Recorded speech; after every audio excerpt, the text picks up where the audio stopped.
வடமதுரை கிழக்கு ஒன்றிய பகுதிகளில் வேடசந்தூர் அதிமுக வேட்பாளர் விபிபி பரமசிவம் தீவிர வாக்கு சேகரிப்பு. வடமதுரை கிழக்கு ஒன்றியத்தில் உள்ள வேல்வார்கோட்டை, கானப்பாடி, சிங்காரக்கோட்டை, வேலாயுதம்பாளையம் மற்றும் அய்யலூர் அருகே உள்ள தங்கமாப்பட்டி, கிணத்துப்பட்டி, அய்யலூர் கடைவீதி, குப்பாம்பட்டி, பஞ்சாங்கி உள்ளிட்ட பகுதிகளில் வேடசந்தூர் அதிமுக வேட்பாளர் விபிபி பரமசிவம் இன்று தீவிர வாக்கு சேகரிப்பில் ஈடுபட்டார். அப்போது ஊர் மக்கள் அவருக்கு ஆரத்தி எடுத்து வரவேற்றனர். புதுகலராம்பட்டி பகுதியில் அதிமுக நிர்வாகி வழக்கறிஞர் பொன்னர் தலைமையில் கிரேன் மூலம் பிரம்மாண்ட மாலையை அணிவித்து உற்சாக வரவேற்பு அளித்தனர். அதனைத் தொடர்ந்து விபிபி பரமசிவம் பொதுமக்களிடையே வாக்கு சேகரித்து பேசினார்.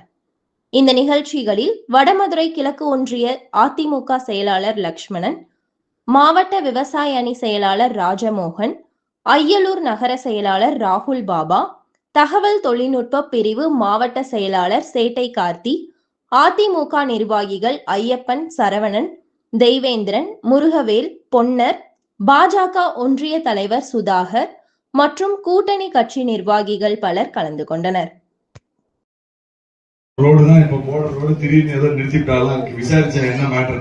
அதெல்லாம் ரகசியம் சொல்ல மாட்டோம்ட்டாங்க. வேற ரகசியம் நாங்க சரி வச்சுக்கப்பா அது எனக்கு கேட்கறது, அதை கேட்கறதுக்கு அடுத்து ஆட்சி இருக்காதுல்ல.